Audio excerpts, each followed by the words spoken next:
can put a nice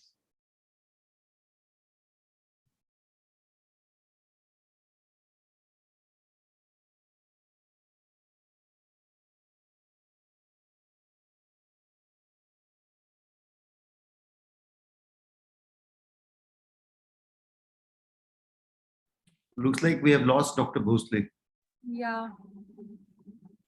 Maybe Dr. Yeah. I think in view of the time, I think we should move on with the next presentation. Yes, Dr. So I think I will go ahead. Yeah. And thank you very much to the Zimmer team for organizing this webinar.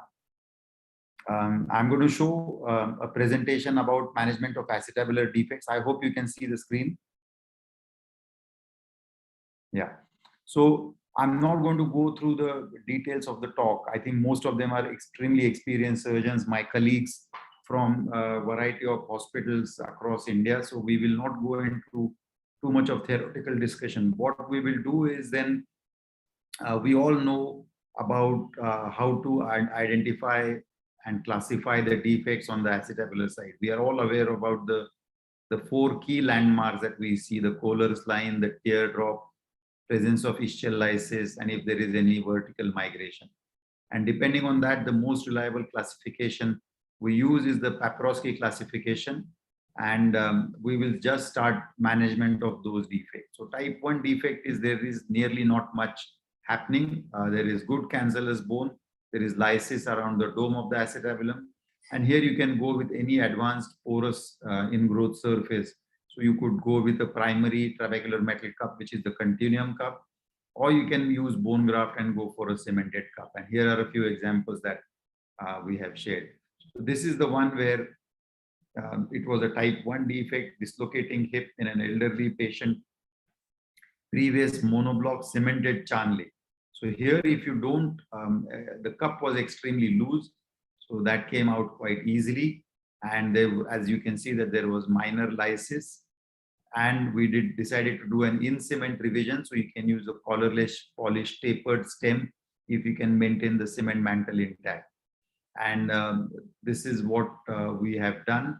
We've achieved a cemented cup because the acetabular bone was decent, and we use a collarless polished as an in-cement revision. So that is the easiest one. Type 2 defect is the component migration is less than 2 centimeter, but there is still 50% of post-bone contact is there. There is superomedial migration.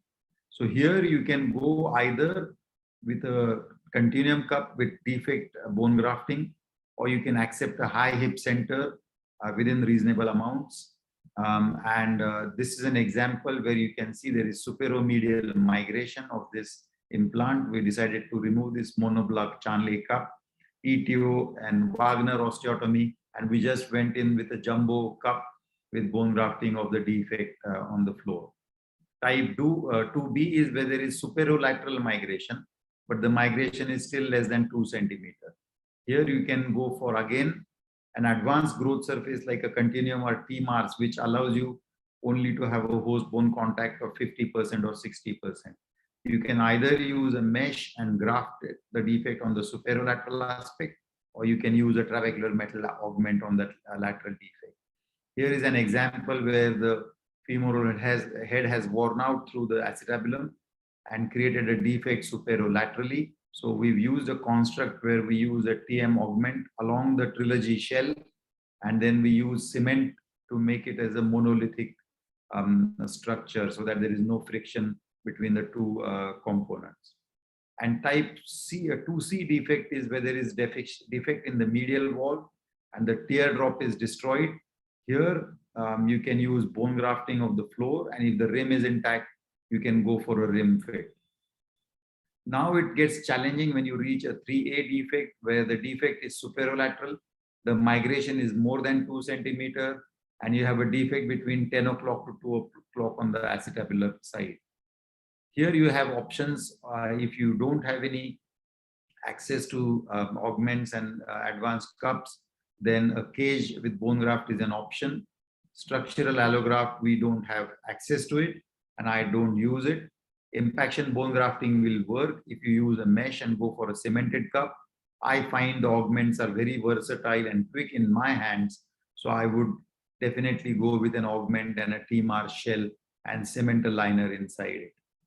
So in a 3A segmental defect, you can use, like is being shown in this picture, augment on the lateral side, or you can invert the augment as well and put it in. If there is a column defect where extensile defect is present, as Dr. Bhosle had shown, you can use this buttress augment. Looks very easy. The buttress augments are very bulky. So for a small Indian patient, I think it's very difficult to get a buttress inside it.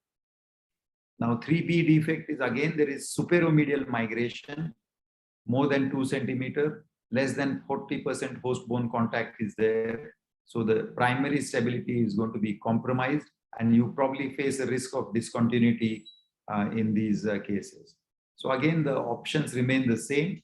For me, the primary option is going to be a T-Mars cup. Here you can see massive retroacetabular osteolysis, which you can pick up on a CT scan and as well on an X-ray. You can see a huge defect and you need to have good access to bone. We used to use the explant system to remove the cup. We check the trunnion whether it is good enough to maintain the stem, and if possible, I will maintain that stem. The plastic was completely broken and there was metallosis. So we removed and just used a large bone graft with a trabecular metal cup.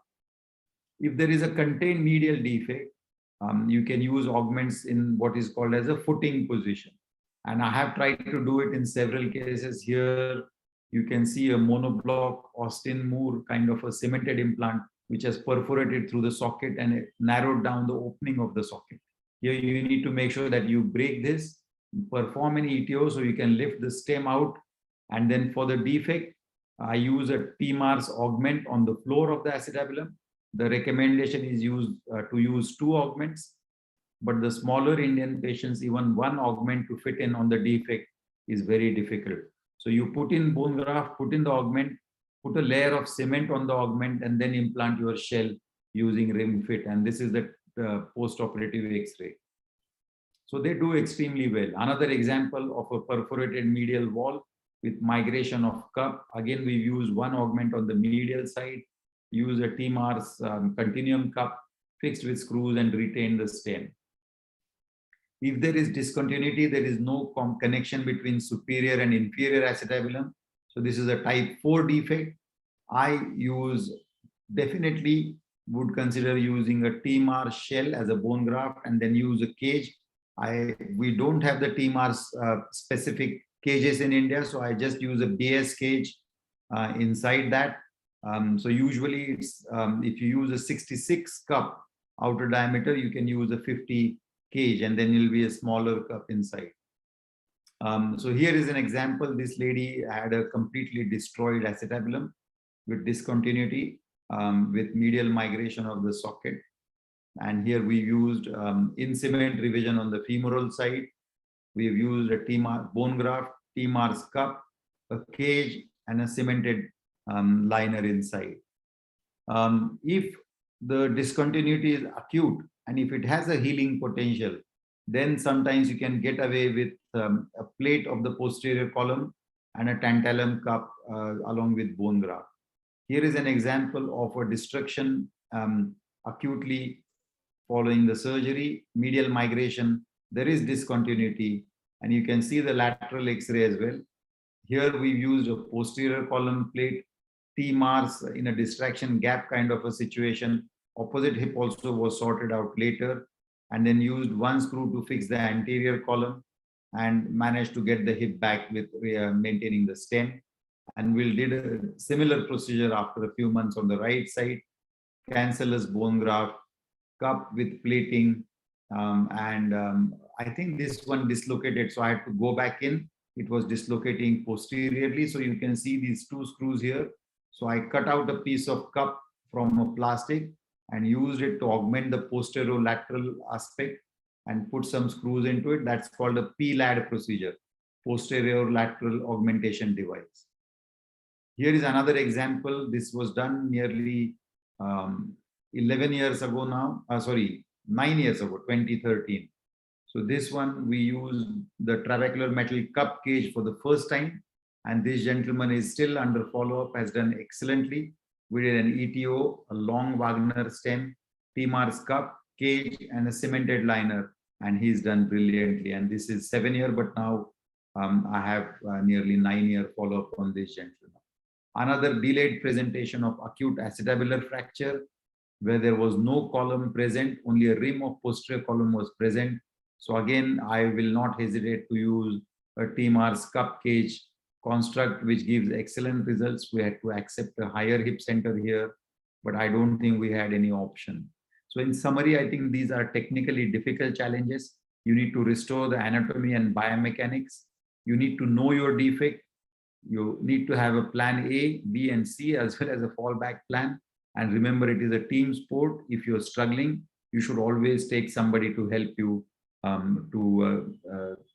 so that you don't clog your arteries during the procedure. So thank you very much. I think hopefully we kept to time, and I'm going to stop sharing my screen and then start with the cases. Thank you. Thank you so much, Dr. Kulkarni and Dr. Bhosle.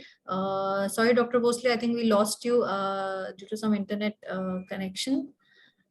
So we had to start for the next presentation. So if there are any questions from the participants. If I can ask a question to Dr. Yes, Mahesh. please, Dr. Vikas. So I wanted to know, like, what is the sequence when you're putting an augment and you're doing a trial with the primary cup? So what is your sequence? Like after reaming, what will you do? Because many times for the augment. Yeah. So after reaming, you first assess what cup you're going to put in. Okay. So you do a trial after the last reamer, do a trial. You usually have the anterosuperior and posterior inferior aspect of the acetabulum, which is intact. So put in a trial liner, see how much of defect is left. For that corresponding trial, you will have an augment, which may or may not fit in the defect. You might want to take a small reamer and actually shape that defect so that you can put in that augment. So then put the trial augment and a trial cup. Once you've done that, the first thing I would do is put the augment in, put a couple of K wires in place for that augment, put a trial in again and see the trial fits. Once you are happy with the augment, I will screw the augment in place. Then I will use a small pack of cement to put in on the surface of the augment itself before I put in the final cup, so that there is a layer of cement between the augment and the cup. Now the recommendation is to use the continuum cup along with the augment. That becomes massively expensive for the patient. So I just use a trilogy or whichever cup is available along with the augment itself. And because there is going to be cement in between, you create a monolithic construct. So they don't need to be of similar, you can't have a similar, because there'll be some friction anyway between the cup and the augment. Understood. Thank you. Can I start my presentation? Yes. Do we have any other questions from the participants? Then we can start with the session 2. Okay, no. So Dr. Vikas, you can, okay, you're sharing your screen. Great. Yes. Otherwise, I also had the presentations together, so no problem. There are certain modifications in it. Okay, okay. Yeah, welcome, Dr. Vikas. I can see you got 45 slides, which is around 15 minutes. So I request you I'll try to finish it off quickly. Get to the gist, yeah. Thank you, Zimmer, and thank you all the seniors. I'll start with my case. Basically, she was a 56-year-old lady. She's a known case of rheumatoid arthritis and had an episode of fall and sustained an intertrochanteric fracture. Was subsequently operated with PFN-A2 at that time, and she also had a total knee replacement performed in 2018. So this was her first hip surgery. PFN-A2 was done, and you can see the screw and the component position, and the femoral head is a bit flexed. This was the X-ray of the total knee replacement, which was done in 2018. Few months later, 8 to 10 months later, patient was just walking at home, and suddenly she heard a noise, and then this is what had happened to her. she's already a case of rheumatoid arthritis. She was already informed her bones are weak. Then she was advised surgery. What was done was a total hip replacement, and this is what was performed at that time. Intraoperatively, the surgeon who operated told the patient that it is not very stable, and within a period of 3 days, the patient dislocated the hip. The patient was advised bed rest for 6 weeks with traction, but again, the patient kept on dislocating the hip. And this happened subsequently over 6 times over the period of 9 months. Patient had another episode of fall while she had this during COVID time, something while she was in the garden in the morning, she had another episode of fall and she had some issues with the knee and knee got flax. But at that time, her primary focus was about the hip. So a revision hip replacement was planned. This is the third surgery for her now. And knee was planned for a later date because that was not the primary issue. The CT scans and everything were done at that time. The femoral inversion was noted to be around 2 degrees. On the left side, the normal side was 14 degrees. Acetabular inversion was around 2 degrees. On the left side, it was around 21 degrees. So this is what was done. Acetabular component was revised subsequently. Stem was not changed. And what was done was the trochanteric fragment was repositioned, I believe.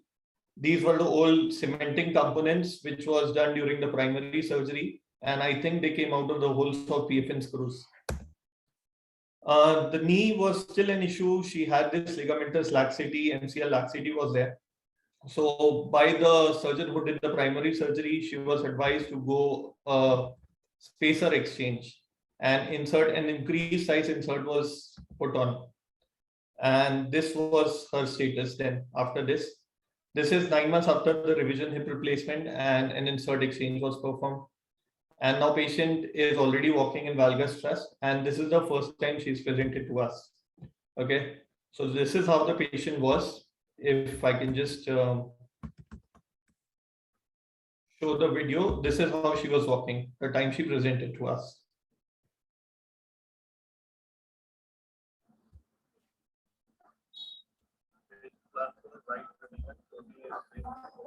And this was the first time when she presented to us.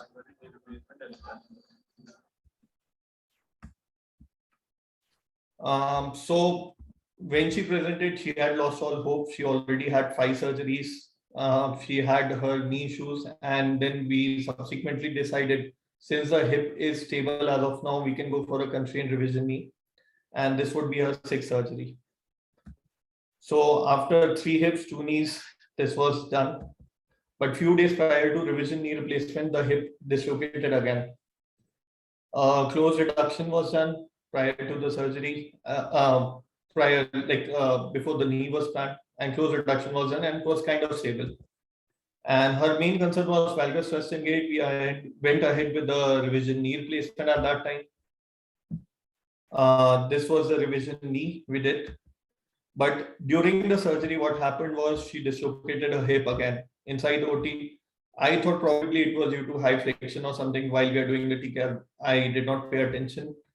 And then we immediately reduced it. But subsequently, the patient dislocated her hip 4 more times. And this is over just a period of 6 months. She started having such regular dislocations. She had a dislocation on her daughter's marriage. And 3 days later, she went for function on the same day. The patient stopped believing in bed rest or traction or anything. She was like, sir, you reduce it, I'll go back. Then after 6 months, patient was kind of satisfied with the revision knee replacement. But since the hip dislocations were more frequent, even on slight hip flexion or adduction, and she wanted to get her hip fixed. And this is her 7th surgery now. And we planned her 2nd revision hip surgery. This is how she was at that time when she presented to us. This was one of her dislocations. This is a CT image. We got the blood investigations done. Her CBC was within normal limits. ESR and CRP were a bit raised. But then one of my thing was, since she's a case of rheumatoid arthritis, I would also want to ask the faculties, like, how do you assess between infection versus a case of rheumatoid arthritis? because both will have ESR and CRP raised. Is there any way to figure out? The most common is aspiration, because any surgery, CRP will be slightly raised, ESR will be high. So aspiration is a very important tool. Okay. Okay. So basically, we also did a hip aspiration, but it was a dry tap. There is a recommendation that you can insert 5 ml saline into the joint and get a re-aspirate, but I was not very confident or keen to do that. And what we decided was we'll get a culture sampling during the time of revision. So we moved on with the planning further. What was the initial planning was key what surgical approach to use, be it posterior, direct, anterior, or anterolateral. I am a direct anterior hip surgeon, and that is what I believe in over the past 3 years. Primary hips, direct anterior gives me good results. For revisions, I obviously prefer posterior. Anterolateral was also done previously for the patient. So this was my planning basically. Keep all the options available on table, like Sir said. Need to revise the stem with thinner cemented stem, option with correct antiversion. I was assuming since the acetabulum was already revised, it would have been done in a proper position. So I just need to get away with the stem. And the easiest way was just to put a cement on cement and go with a thinner stem. I wanted to avoid an ETO. I prefer ETO normally. But since she had her knee revised already and I needed a 6 centimeter distal hold, so I was not very keen, straightforward to go for an ETO. Dual mobility cup could have been used if components are in proper position. And I was planning to put a constraint if needed. And one of the things I was thinking is maybe because of her trochanteric fragment, which was not in proper position, was the reason for her recurrent dislocations. So, and these were the choice of implants I had. Revision hip acetabulum, constrained in dual mobility, trabecular metal augments.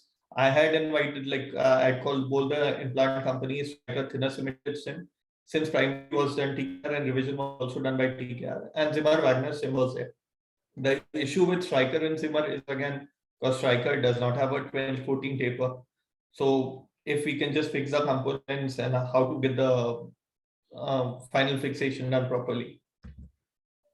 What we saw initially when we started the surgery was dual mobility was already performed, and this is her video at that time. Yes, dual mobility has been done in this patient. You can see the cuff and the liner, and this is the neck. The trochanter is still fractured. The trochanteric fragment is fractured, and that is why the keeps on dislocating.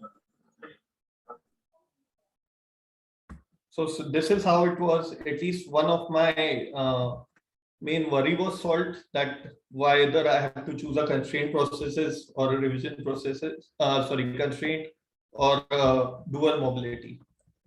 But then after that, the other issues were there when we started moving on further.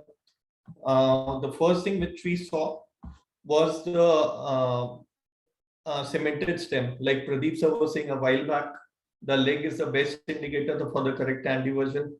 This was almost 0 degree of antiversion with the primary stem. The acetabulum, which was revised, was in retroverted position. I'm standing from the posterior side and I was able to get this image. Probably because anterolateral was in, or maybe some error was there, that the acetabular was positioned in the retroverted position. The sliver of trochanter fragment which was there, it was mixed with cement. Since she had 3 or 4 surgeries, primarily maybe when the revision was done, what they tried doing is just to get the acetabulum, the trochanter fragment into position. So they had mixed with some amount of cement and tried to reposition it. But luckily the abductors were still attached to the fragment. We were able to get away with taking out the cement with the extractor.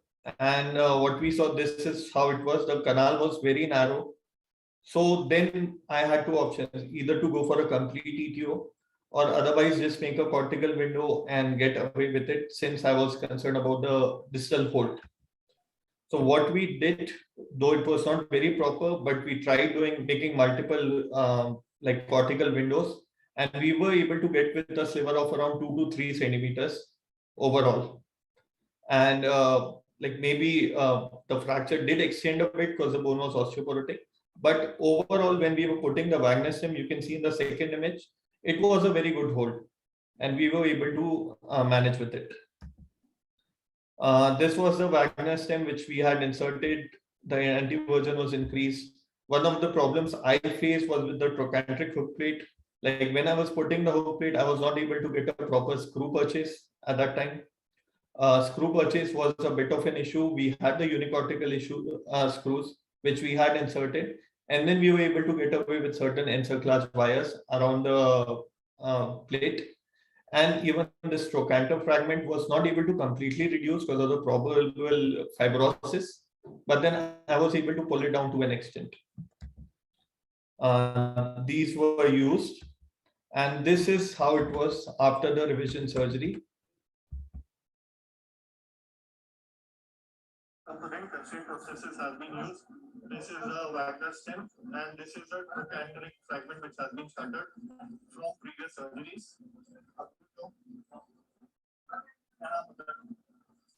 This is the amount of flexion the patient is having. This is the amount of extension, the amount of abduction, the amount of adduction, even in internal rotation, that it is stable. Okay,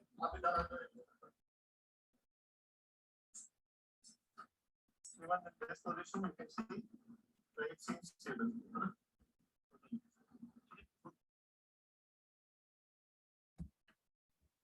So after this was the X-ray we were able to obtain.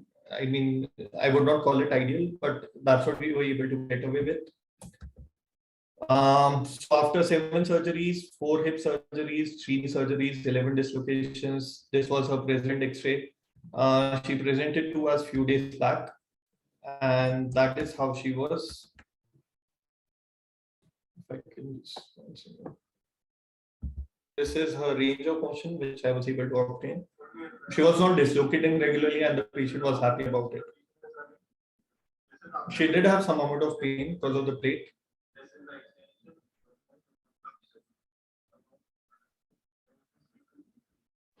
Hello. Yeah. So because I think we have another 5 speakers, would you be able to say what is the message that you would like to give from this case? What do you think is the main points that you want to understand? The main thing what I would suggest is ultimately best is to keep all the options available on table while you're doing the surgery.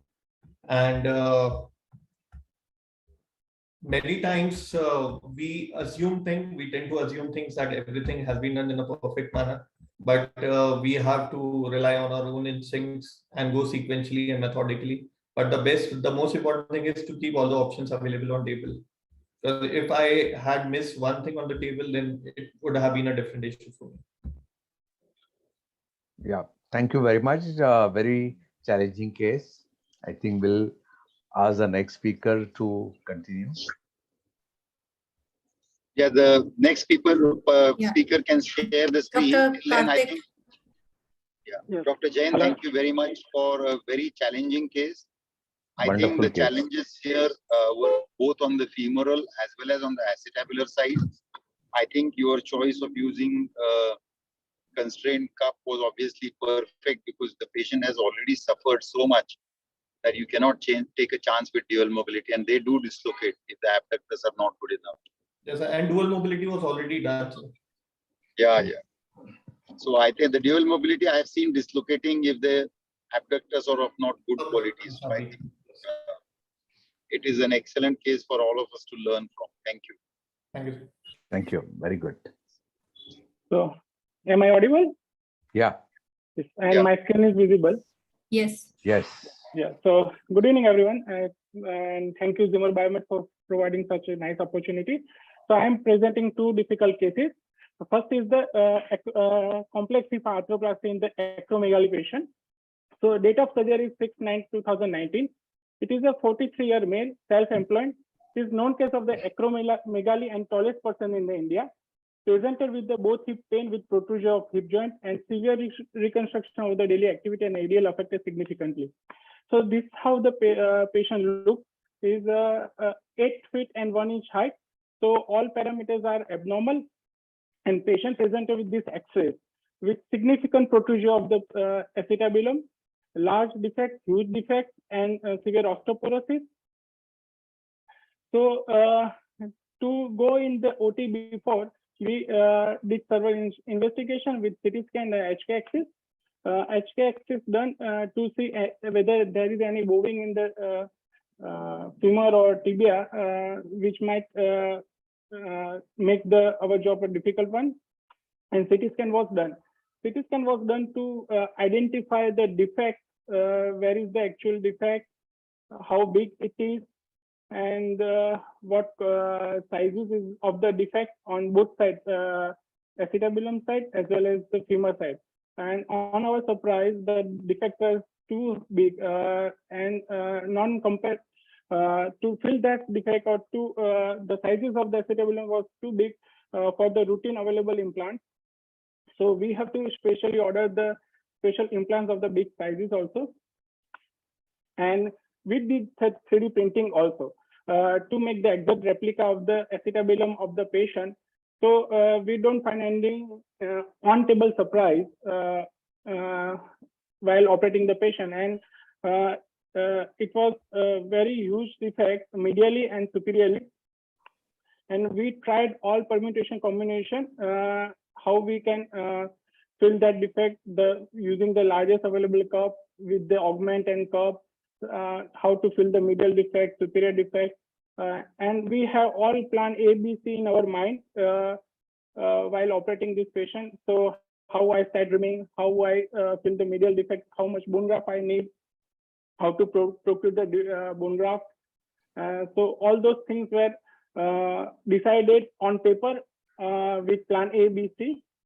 And we specially ordered, we waited for 2 or 3 weeks for the TMAS instrument, TMAS and the Wagner cone, because they have available biggest cup in the industry. So then other questions before starting the treatment, any further investigation was needed to be added, what should be approached, how to manage this huge defect with the middle defect, which implant on the cup and stem side, cemented or uncemented, if uncemented, then which coating to be used, larger uncemented loose, then what. So we had all these questions in mind, and we go in with the Zimmer TMAS and the Wagner cone. So we took the standard posterior approach. Because of the protrusion of acetabulum and the severe osteoporosis, posterior dislocation was difficult. So we insert the corkscrew in the head, and it took the in situ neck cut, remove the femoral head, and this how acetabulum was look like. There's a huge and completely medialized. So we started trimming, and trialing was done with the TMAS 70 trial. After putting the bone graft, we took the bone graft, we preserved one bone graft. Patient was initially operated for the right hip, and we preserved the hair in our facility for that head and this remove head in this surgery. So we took bone graft from it and put the medially and prepare the acetabulum bed, reverse remit, compact the bone graft, and trial with the 17 TMAS cup. Trial had absolutely fantastic hold, and original TMAS was inserted, and screw were inserted in to gain the maximum purchase in different quadrants, posteriorly, anterosuperiorly, and posterior, as well as the ischial screw. There was some small gap superiorly, anterosuperiorly, and no augment was going in. So we just packed with the bone graft, and this was the post-op X-ray. On as a femur side, we inserted Wagner cone, thickest available Wagner cone, that size 23 or 24. I don't exactly remember, but it was the thickest available stem in the industry. We inserted it, and we got the proper hole. Though on X-ray it looked like a bit thinner, but it was had very good hole. And patient was mobilized with the toe touch because of some spectacle of the osteoporosis, and started injection teriparatide post-operatively. And this was, I think, 3 months follow-up X-ray, showing the good consolidation. And this was the 1-year follow-up X-ray with good integration of the stem as well as the cup in the acetabulum. And that patient is himself in last UP election contestant from the Samajwadi Party, and he was doing absolutely good. So this was my first case. Thank you.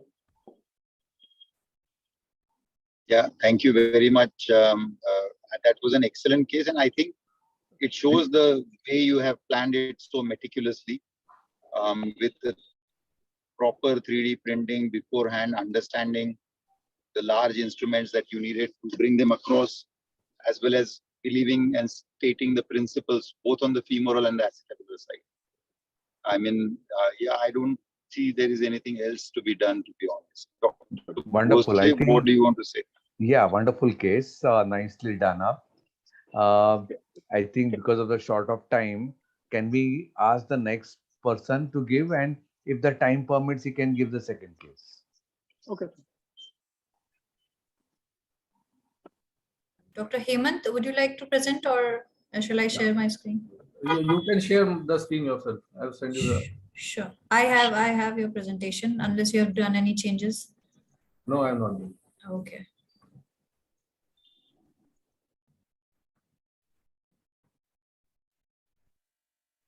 So after two very challenging and interesting cases, I'll be presenting a case of a routine that we have post-operative infection. So this was a 32-year male. Am I audible? Yes, yes. So this was a 32-year male, primary THR, non-cemented, done in 2016, active office job.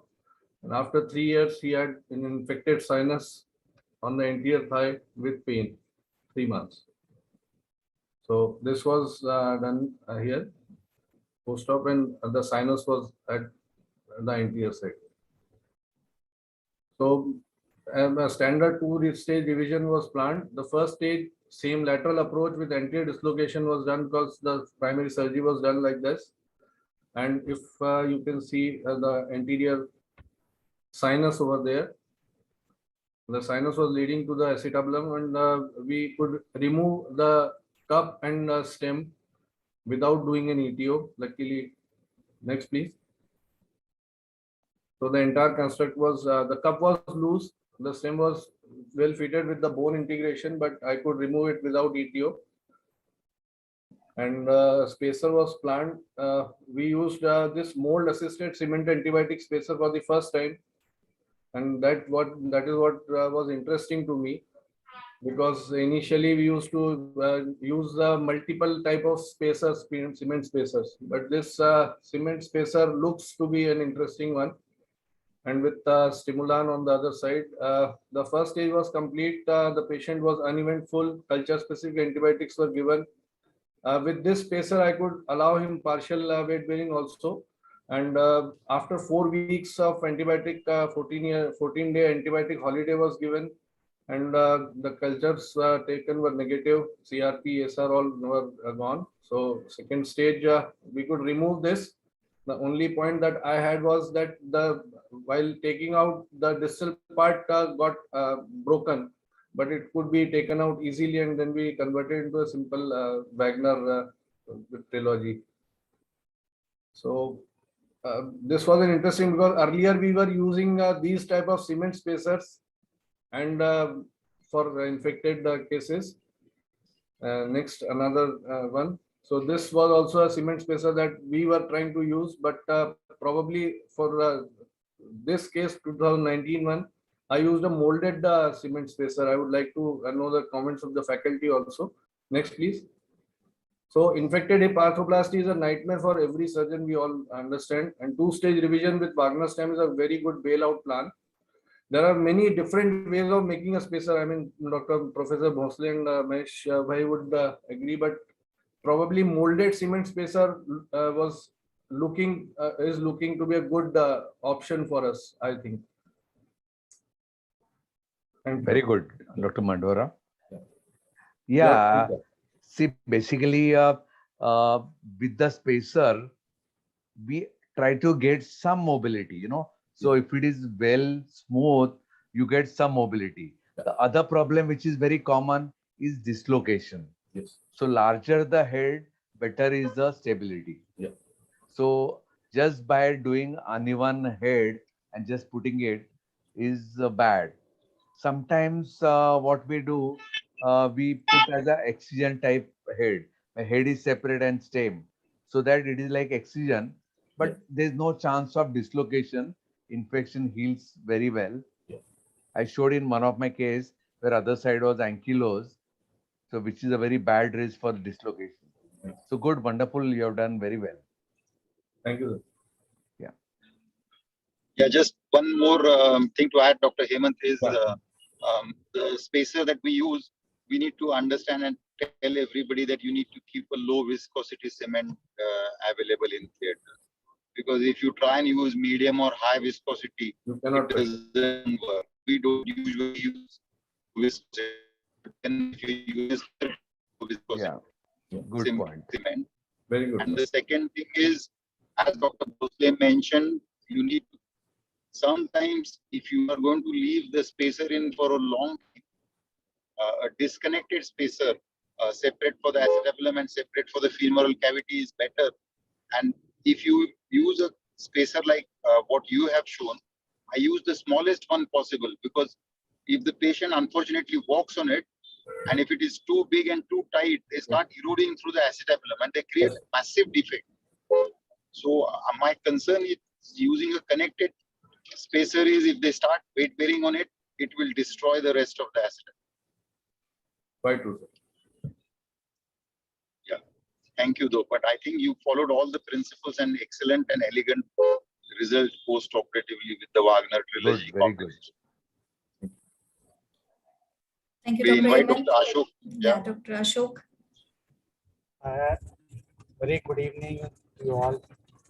I'm a little sorry because I'm traveling and I'm presenting through my car, and it is raining very heavily. So I think you can hear some noises like that. Okay, this is a case of a 40-year female who had come to our OP with pain and limp since 2 years.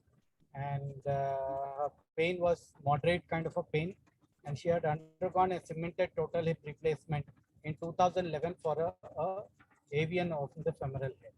And she has presented with the following x-rays. Okay, next slide, please. Can I? Okay. So these are the x-rays she has presented with. So through the x-rays, you know that it's kind of a aseptic loosening of the both the cup and the lysis over the femoral side, especially in the proximal part of the femur. You can also see that there's a proximal migration. There's loss means you can see that the colus line is almost like protruding inside the, but if you can have a look at it carefully, the ischium is still intact, the teardrop is intact. Yes, a proximal migration and more medially, I think is suggested that more of the anterior is involved. But if you look carefully through the X-ray, I think the ischial part is intact, as well as the anterior inferior iliac spine is intact. So from the first X-ray, I get an image that saying that I have 2 points for fixation of my acetabular cup. So that is what has come to my mind. Yes, the femur looks simple. I need to remove it and do a fixation. Next slide. Yeah, these are the CT scan images. Can you play them? Yeah. So we have the sagittal. This is the coronal view. If you look through the coronal view, I feel that the anterior inferior iliac spine part is intact and the posterior column is also intact. So I have the columns intact with me. And if I go through the sagittal view, I know that both my posterior and anterior columns are intact, but there's a defect in the superolateral part or the part of it. So this gives me an idea. Yes, I need to work for an augment in this case. Not only that, it is based on the CT scans and the X-rays. I know it falls into a category of 3 of the acetabular defect. Yeah, whether there's a discontinuity or not, yes, CT scan helps us in that. So we went ahead. Next slide.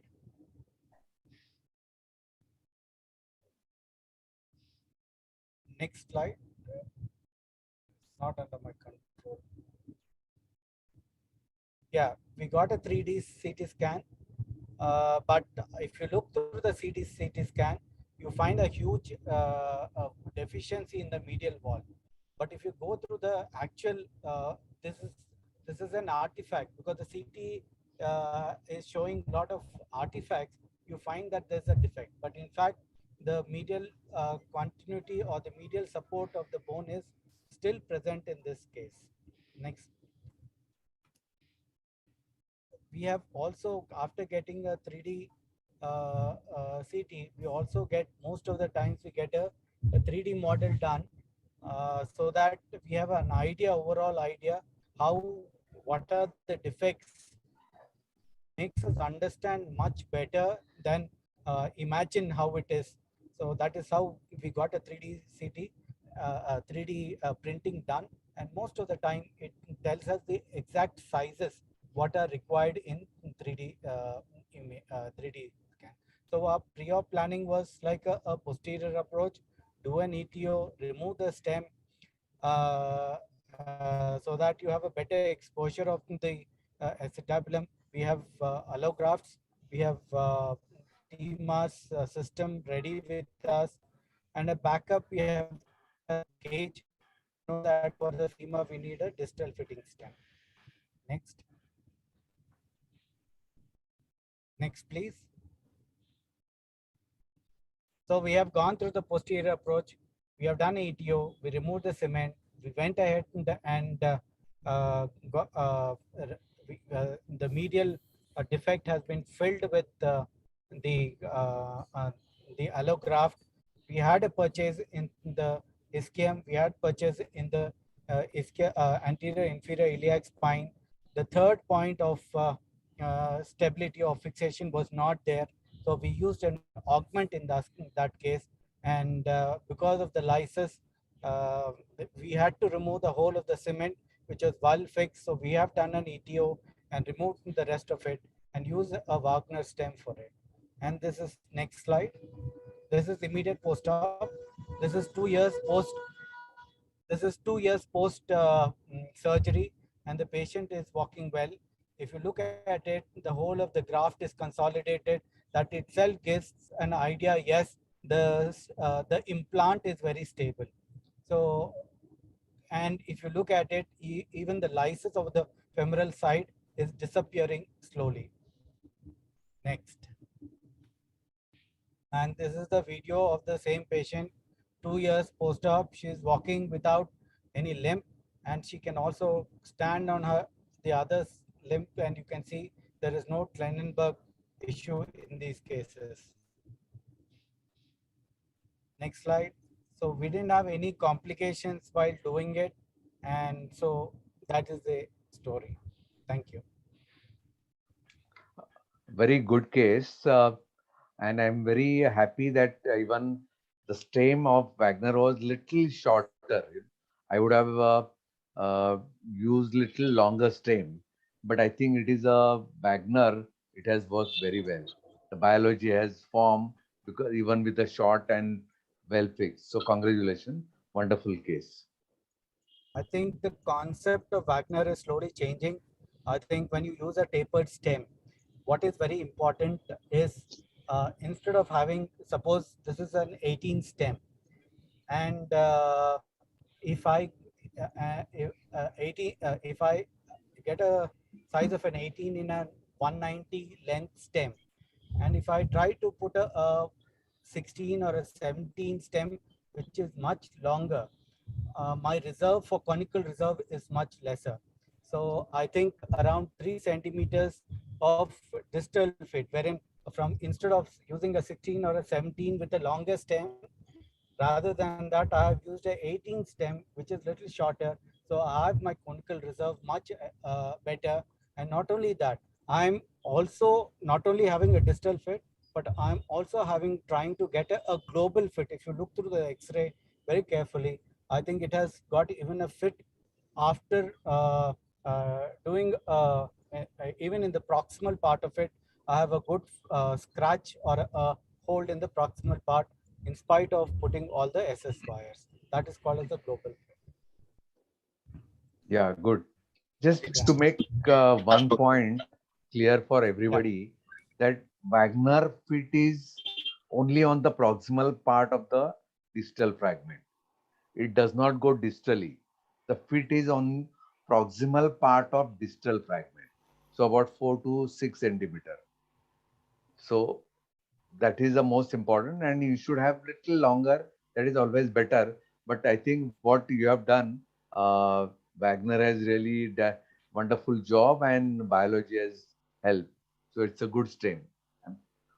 Very well done, case. Thank you. So just to ask, Thanks. do we not need a 6 centimeter hole distally for Wagner stems? It Like is to get a proper ideally, hole? but what he has shown, it the proximal hold has done its job. You should have ideally little longer. That's true.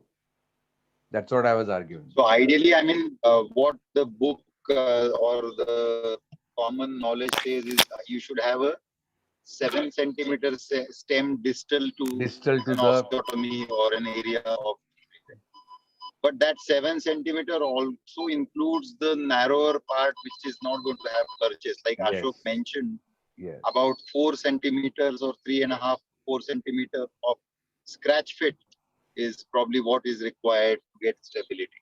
yes, and that has worked very well. Dr. But Mahesh, ideally longer stem.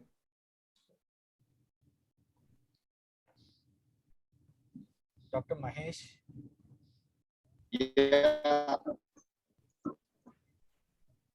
Uh, Yes, I can hear you. can I start? Yeah. Yes, Dr. Mohan Desai. Dr. Professor Desai, So Yes, I have welcome, many Dr. slides, were Mohanji. but you going to say something? Welcome, no. Mohanji. Yeah, thank you. Thank you. So I'll just kindly help me to run through the slides. There are too many. So this is a 58-year-old gentleman. He was operated twice before for. Actually, it was a managed acetabular fracture. First time THR was done, then revision THR, and he. This is how the patient presented to us with the pain, limb, and shortening. Harris score around 70. There was not no uneventful event post-operative any of the times post-operative period. I think you can rush to the next slide, please. Can you go to next slide? Yeah. So these were his Jude's views. Next, please. And aspiration was negative. Next, please. They were these are CT coronal and the coronal and is it running or no? Not able to play. So yeah. Yeah, because I think you are running on a window and I have done it on a Mac. Doesn't matter. Okay. Yeah. So I think it is in move file. Doesn't matter. Next, please. Yeah.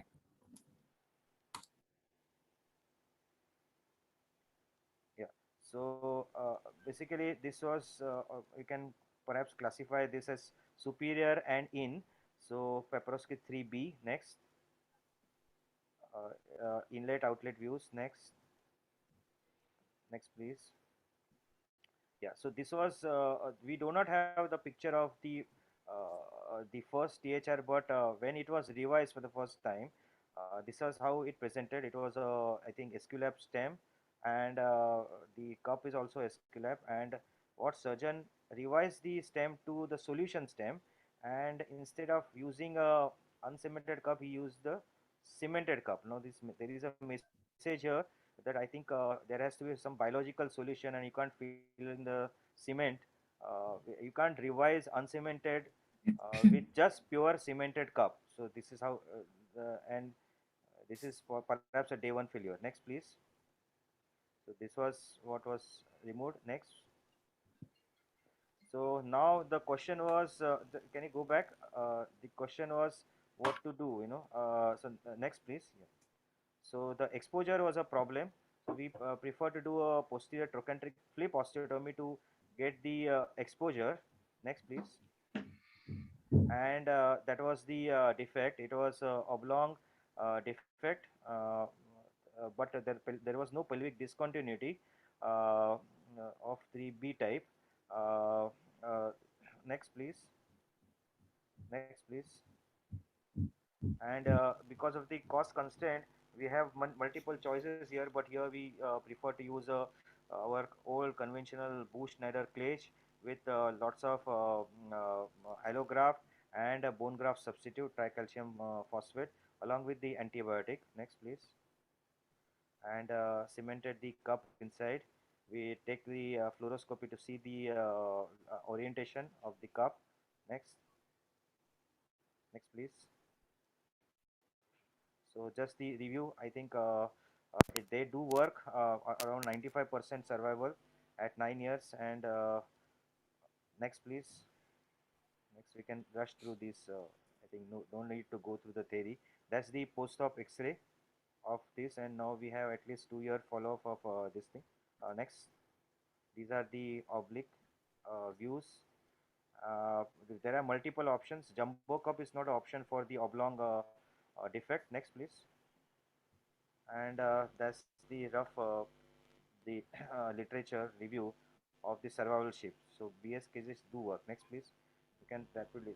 So here it was a isolated acetabular revision with retained stem, because the solution stem, it is a nightmare to revise well-fixed solution stem.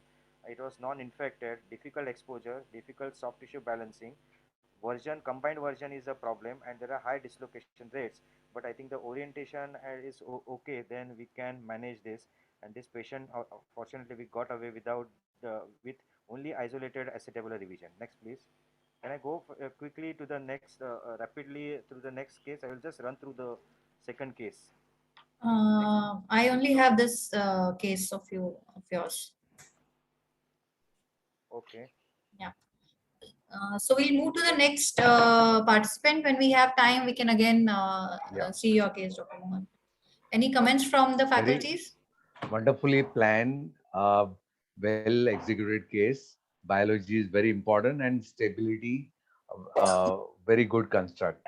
And most important is such a difficult scenario, how to avoid dislocation. So your orientation of implant was perfect. Congratulations, wonderful. Thank you, sir. Yeah, thank you very much, Professor Desai, for an excellent case. I think the cages still have a place. Sometimes in our patients, a cup cage may not be possible.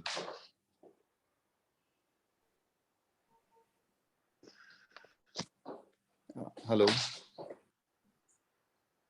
Yes, Dr.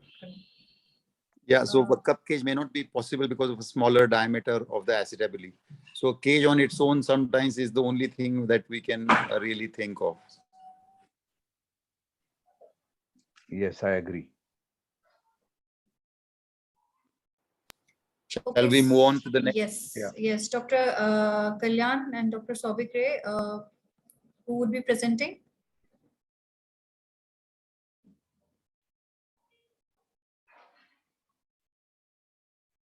Dr. Kalyan and Dr. Soubik, can you hear us?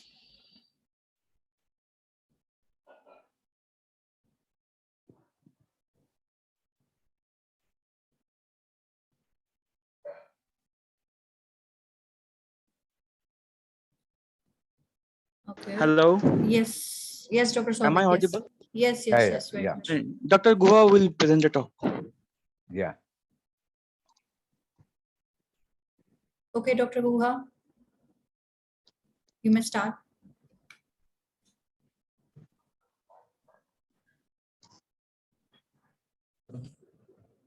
Hello, am I audible? Yes, Dr. Guha. Yeah, good afternoon. Good. Yes. This is about a 74-year-old female patient operated elsewhere for fractured neck femur, right femur, with cemented fixed bipolar prosthesis 8 years ago. Patient had a history of fall on ground and the stem was broken with fracture of lateral cortex with varus angulation at the fracture site. She was treated conservatively with 2 months of bed rest. Then she started walking with a stick. Patient presented to us 1 year after the second fall. Next slide. the pre-operative X-ray. Can you next slide, please? Yeah, this is the X-ray with which she was presented to us. There was a malunion and a broken stem, cemented stem. So we move for the revision THR. Patient was taken to the OT for revision hip replacement. Posterior approach with extended trochanteric osteotomy on lateral decubitus position. Broken implant and stem was removed. Uncemented long Wagner stem was introduced to bypass the fracture. Multiple encirclage wiring was applied to fix the close the fracture, and acetabulum was replaced. Next slide. So this is some of the operative photographs. This is the ETO. This was the X-ray to bypass the fracture. It was a distal fit stem. And after that, we osteotomize in this region on the medial side. Then we surplus the medial portion. And once we done that, we got a final X-ray. There is a gap in between. This is a distal fitting stem. And this trochanteric part is working as a abductor repair. But my question is, the patient is walking, it's 1 year follow-up.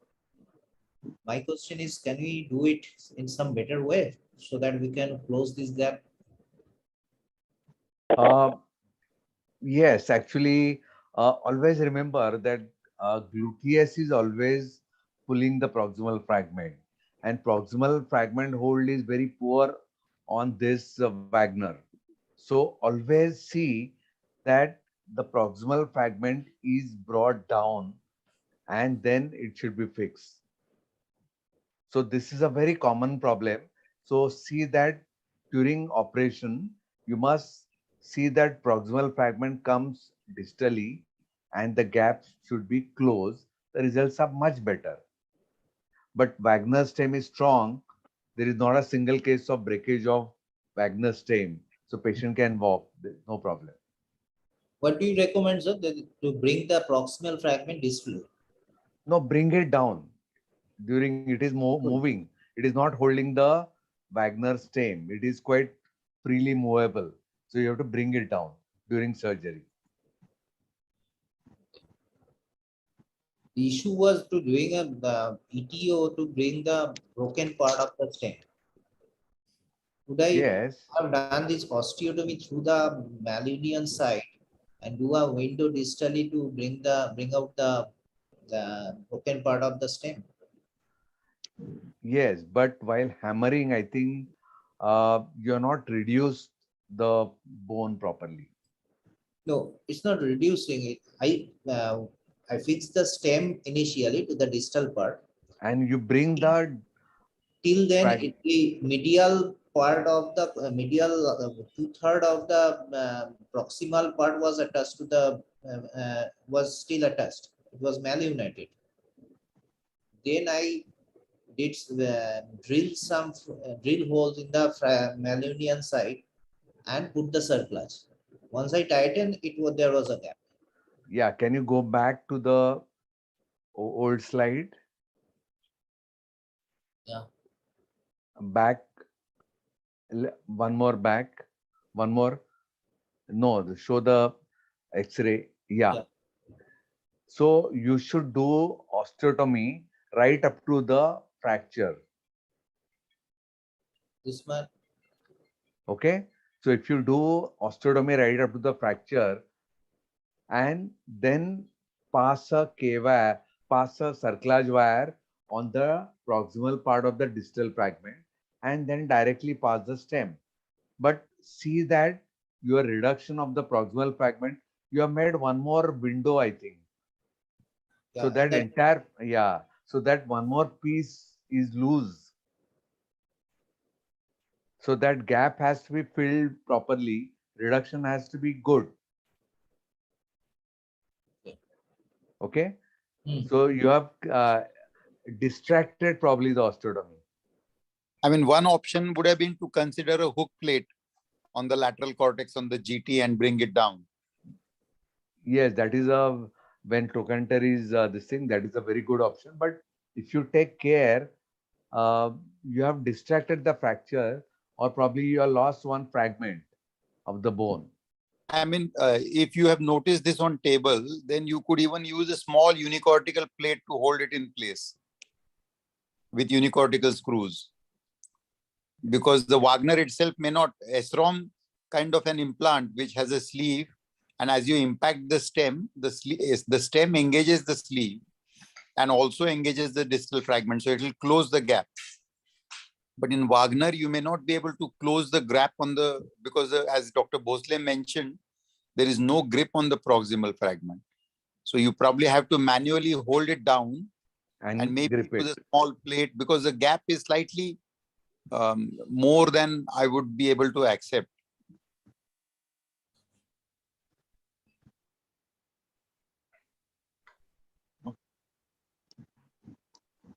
So try to avoid gaps like this. That is my, try to give a biology good reduction, and the trochanter has to come down because there is no hold, it is a freely mobile. So take care that proximal fragment where there is no grip should be slided and fixed in that position. But having said this, Dr. Guha, I still think the patient will still do well. Yeah. Patient is doing well. The only concern is stem fracture. Yeah. I think I would worry about stem fracture. Stem will not fracture. I wouldn't worry about it. It's the strongest stem in the industry.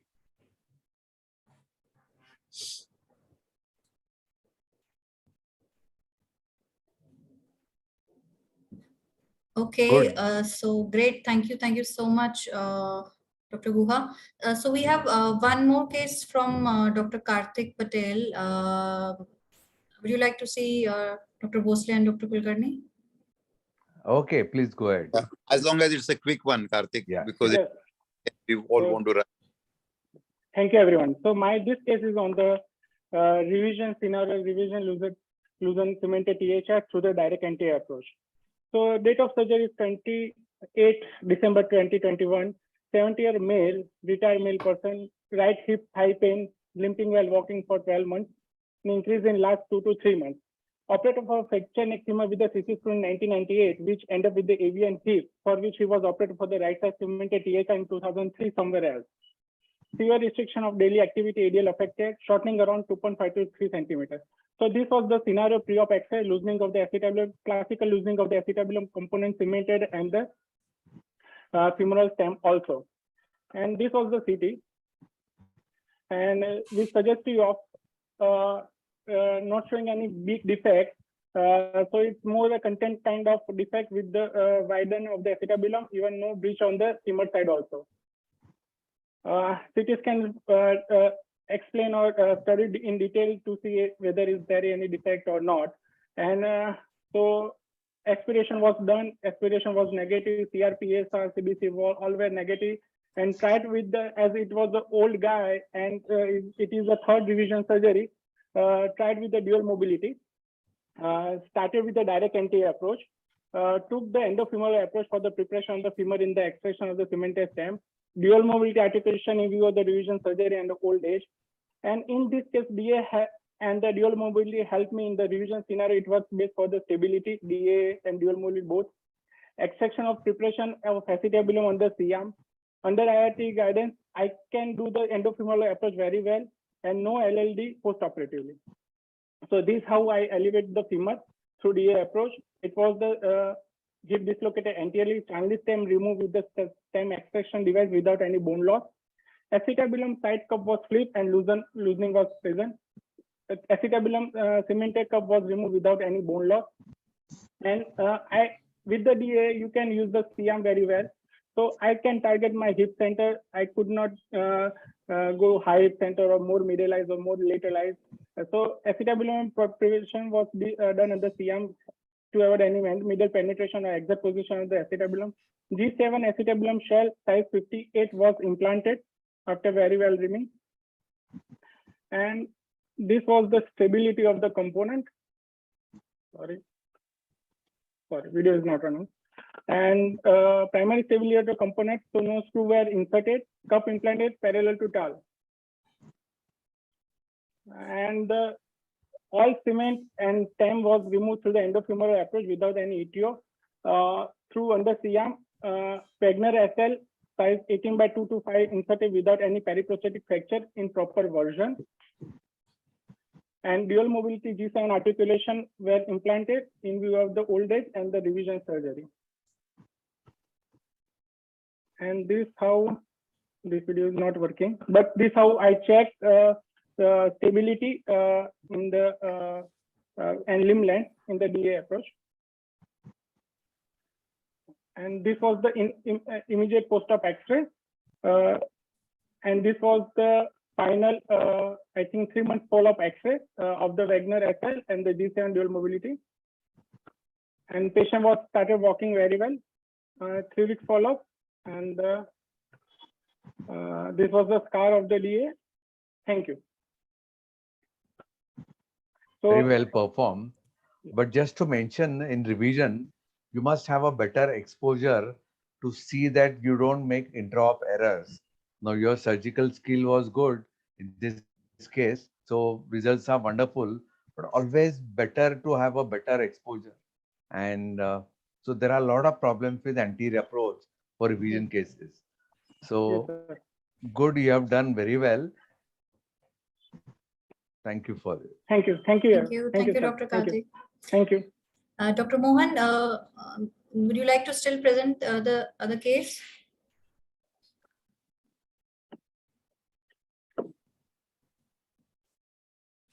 Yeah, Dr. Mohan.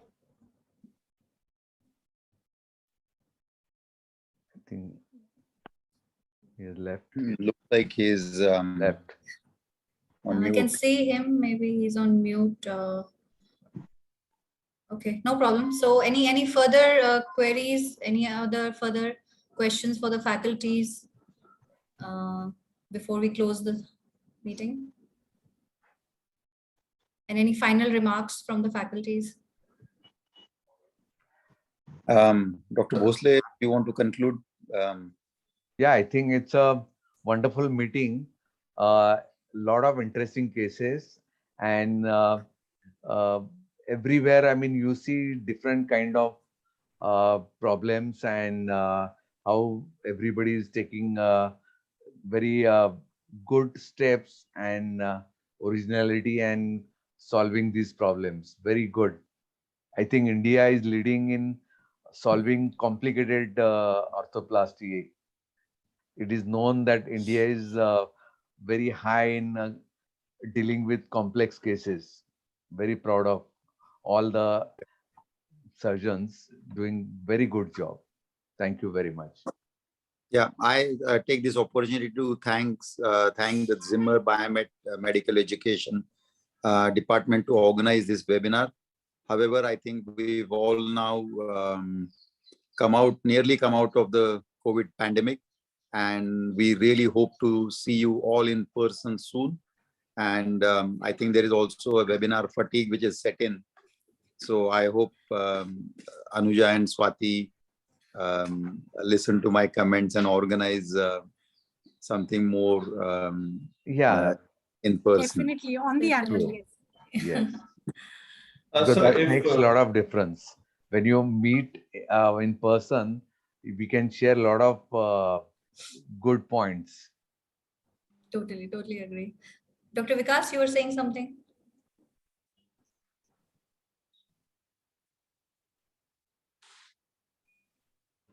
Dr. Vikas Jain? Lost the network. I think his screen is frozen. Yeah. Anyways, thank you so much, everyone, for such a wonderful session. Amazing cases. Thank you again. And again, thank you for taking out time on a Saturday evening. And thank you, Dr. Mohan. He has messaged. Very much. Yeah. Bye-bye. Thank you. Take care. Have a great Thank you, everyone. Yes. Thank you. Bye. Thank you. Thank you.